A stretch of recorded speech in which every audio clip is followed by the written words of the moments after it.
Second class जो हमने इसकी पढ़नी है वो है हमारे पास फॉलिक एसिड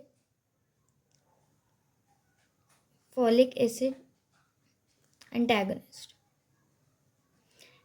अब मैंने आपको शुरू में एक चीज़ बताई थी कि हमारी फॉलिक एसिड और प्यूरीन मिलकर क्या बनाती हैं, डीऑक्सीराइबोन्यूक्लिक एसिड बनाती है, फिर डीएनए बनता है, आरएनए बनाता है। यानी हमारा सेंट्रल डोगमा कहाँ से चल रहा है, प्रिकर्सर क्या, फॉलिक एसिड।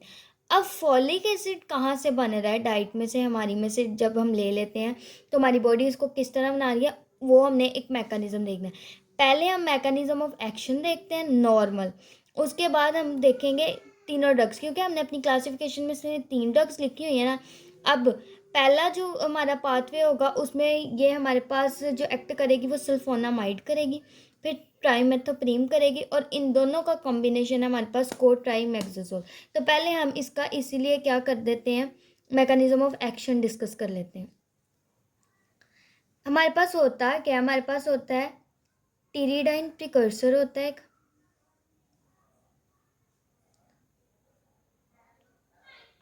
और पाबा, इसको हम कहते हैं पी अमाइनो ब्यूटाइरिक एसिड। ये क्या करते हैं, ये दोनों मिलकर हमारे पास डाईहाइड्रो फॉलिक एसिड बनाते हैं। इन दोनों ने हमारे पास क्या बनाया, डाईहाइड्रोफॉलिक एसिड। अब ये जो डाईहाइड्रोफॉलिक एसिड है ये क्या करता है, मतलब ये दोनों मिलते हैं, ग्लूटामेट इसमें मिलता है, ये तीन चीज़ें मिलकर बना रही हैं, ठीक है। और एक एंजाइम यहाँ पर एक्ट करता है जिसे हम क्या कहते हैं, डाईहाइड्रो टेरेट सिंथेटेस, टेरोएट सिंथेटेस। यानी ये तीनों चीज़ों को मिला के ये एंजाइम इनकी एक्टिविटी में काम कर रहा है और हमारे पास डाईहाइड्रोफॉलिक एसिड बन रहा है।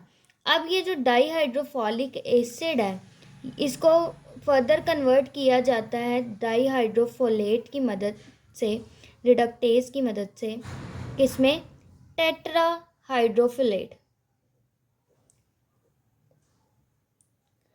और इस टेट्राहाइड्रोफोलेट से क्या क्या बनता है, हमारे पास अमाइनो एसिड बनता है, अमाइनो एसिड की सिंथेसिस होती है, प्यूरीन की सिंथेसिस होती है, और थायमिडीन की सिंथेसिस होती है, थायमिडीन की सिंथेसिस होती है।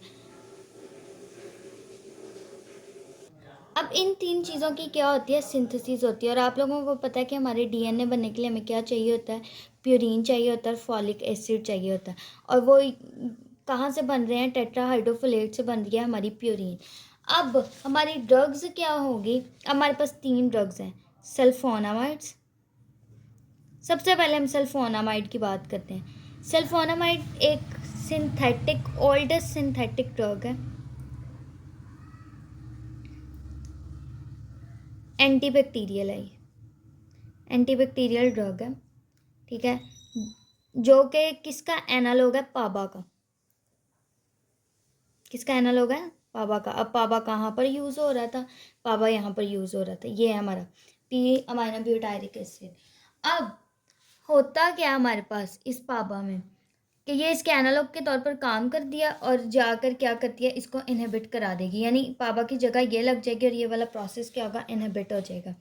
इसके अलावा ये बैक्टीरियोस्टेटिक है, अभी बैक्टीरियोस्टेटिक है, लेकिन जब इसको ट्राइमेथिप्रीन के साथ कॉम्बिनेशन में दिया जाएगा तो बैक्टीरिसाइडल के तौर पर एक्ट करेगी। अब जो हमारी सल्फोनामाइड है ना वो यहाँ पर एक्ट करती है, यानी इस प्रोसीजर को रोकती है। सल्फोनामाइड ड्रग ने किस प्रोसीजर को रोका, इस प्रोसीजर को यहाँ पर एक्ट करके, क्यों, क्योंकि ये पाबा का एनालॉग है। अब यहाँ पर हमारे पास पाबा नहीं लगेगा बल्कि सल्फोनामाइड लग जाएगी और हमारे पास डाईहाइड्रोफॉलिक एसिड ही नहीं बनेगा, ठीक हो गया। अब जब डाईहाइड्रोफॉलिक एसिड, चलो अब हम कहते हैं कि सल्फोनामाइड ने अच्छे से एक्ट नहीं किया फिर भी ये चीज़ बन गई, तो हम क्या करेंगे, ट्राइमेथोप्रिम। ये भी बैक्टीरियोस्टेटिक है लेकिन जब कॉम्बिनेशन में दी जाएगी तो ये बैक्टीरिसाइडल हो जाएगी। अब ये क्या करेगी, कहेगी चलो यहाँ तक तो कहानी होगी, लेकिन ये क्या करेगी, ये इस एंजाइम को डाईहाइड्रोफोलेट रिडक्टेज को इनहिबिट कर देगी ताकि अगली कहानी ना हो। तो हमारे पास क्या होगा, ना टेट्राहाइड्रोफोलेट बनेगा, ना प्यूरीन बनेगी, प्यूरीन से आगे ना डीएनए बनेगा। तो हमारे पास क्या हो जाएगी, सेल की लाइसिस हो जाएगी। अब हम देख लेते हैं, और कोट्राइम मैग्जाजोल जो है वो इन दोनों का कॉम्बिनेशन है, कॉम्बिनेशन ऑफ बोथ। यानी इन दोनों को जब कॉम्बिनेशन में दिया जाता है तो ये क्या करती हैं, इस पूरे प्रोसीजर को कुछ इधर एक्ट करती है, कुछ इधर एक्ट करती है, और क्या कर देती हैं, इनहिबिट करा देती हैं। अब हम इनके देख लेते हैं यूजेस।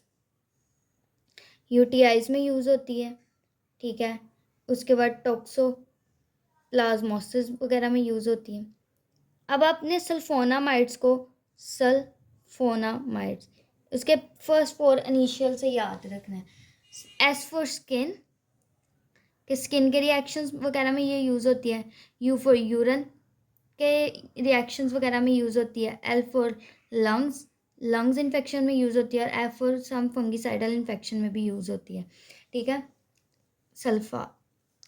और ए एंटी पैरासाइट भी है।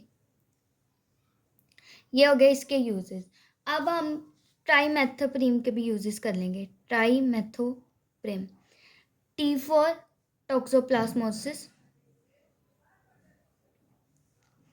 एम फॉर माइक्रोब्स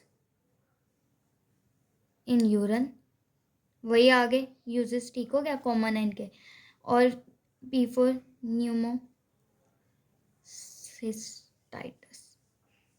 ठीक है, लंग्स इन्फेक्शन। मतलब कॉमन ही है, लेकिन नाम थोड़े से चेंज करके लिखते हैं। ये थे इनके यूजेस। इसके अलावा बर्न वाउंड्स, ऑक्यूलर इन्फेक्शंस, इन सब में मलेरियल के डिजीज़ की प्रोफाइलैक्सिस वगैरह के लिए भी हम देते हैं। ये भी आप लोग बुक से देख के लिखते हैं।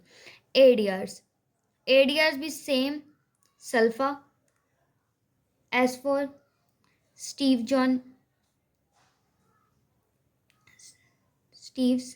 John syndrome.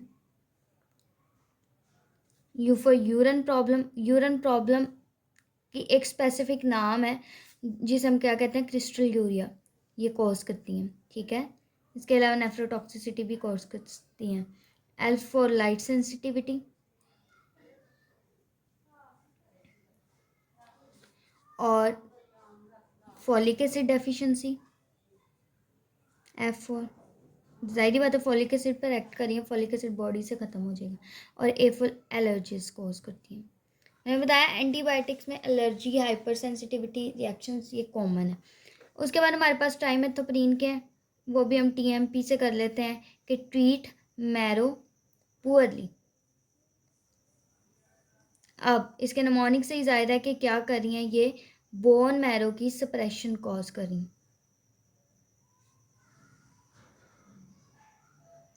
इसके अलावा ये फॉलिक एसिड डेफिशिएंसी, बाकी ये जो सारे हैं ना ये कॉमन है। तो ये थी हमारे पास फॉलिक एसिड एंटागोनिस्ट। और यहाँ पर हमारा ये वाला जो चैप्टर है ये कवर हो गया, और हमारी जो जितनी भी एंटीबायोटिक्स थी ना वो हमने कवर कर ली।